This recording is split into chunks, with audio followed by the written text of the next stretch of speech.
आगरा की नॉर्थ ईदगाह कॉलोनी में 1 अप्रैल से शुरू हुई ऋषभ कथा का समापन 3 अप्रैल को भगवान आदिनाथ जी के जन्म कल्याणक उत्सव मनाते हुए किया गया। मुनि श्री प्रतीक सागर जी महाराज सत्संग के सानिध्य में आयोजित हुए महोत्सव का समापन भव्य रथ यात्रा के साथ हुआ। आचार्य श्री पुष्पदंत सागर जी महाराज के प्रभावक शिष्य मुनि श्री प्रतीक सागर जी महाराज सत्संग के सानिध्य में आगरा के नॉर्थ ईदगाह कॉलोनी में आयोजित हुई त्रिदिवसीय ऋषभ कथा का समापन 3 अप्रैल को विधि विधान से हुआ। समापन की बेला में भक्तों ने प्रभु आदिनाथ का जन्म कल्याणक मनाने के हर्ष के साथ नगर में भव्य रथ यात्रा निकाली।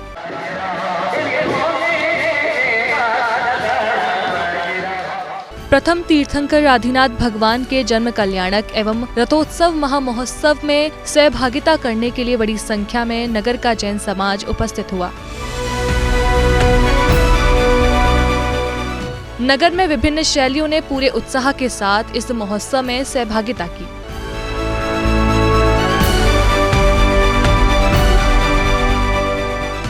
आदिनाथ भगवान के जीवन को दर्शाती हुई झांकियां जब नगर में निकाली गई तो देखने वाले देखते ही रह गए। ढोल, ताशे, घोड़ों के साथ इस रथ यात्रा को और अधिक भव्यता प्रदान की गई।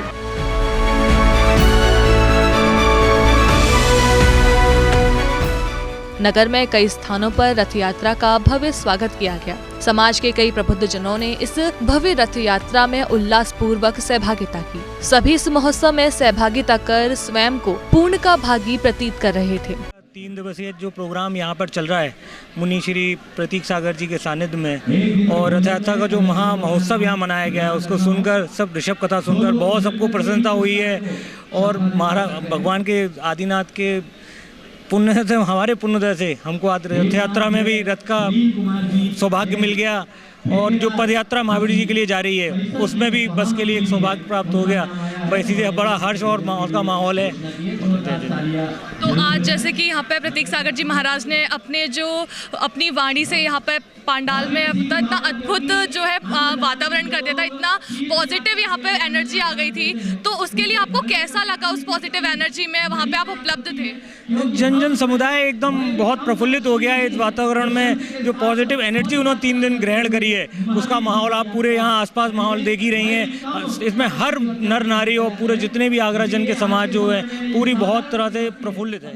महाराज जी की वाणी बहुत बढ़िया रही। सबसे बड़ी बात ये है कि ये आदिनाथ जयंती जो जन्मोत्सव है ऐसा मैंने आगरा में पहले कभी नहीं देखा, जो इस बार हर आगरा की हर शैली उपस्थित हुई है और जितना ज़्यादा छिपुटला ने स्वागत किया, ऐसा भव्य स्वागत देख के तो हम दंग रह गए। ये हमारा नहीं है, ये सब अच्छे आदिनाथ भगवान का है, क्योंकि आगरा में केवल मूलनायक मंदिर केवल नॉर्थ ईदगाह कॉलोनी में है आदिनाथ भगवान का। बस उन्हीं का आश्रय चल रहा है, वो जो करा रहे हैं वो हम कर रहे हैं। पूरे नगर में धर्म प्रभाव न करने के बाद सभी भक्त पुनः नॉर्थ ईदगाह कॉलोनी स्थित मंदिर जी में विराजमान हुए, जहां भक्तों को मुनि श्री प्रतीक सागर जी महाराज के सानिध्य में आदिनाथ प्रभु की संगीतमय कथा को सुनाया गया। आदिनाथ जो 10 अतिशय जिनके जन्म के ऊपर प्रकट हुए, नाविराय प्रसन्न है। उन्होंने सारे नगर में जो है मोहरे बांटी, रत्न बांटे, मिठाइयां बांटी, खुशियां मनाई।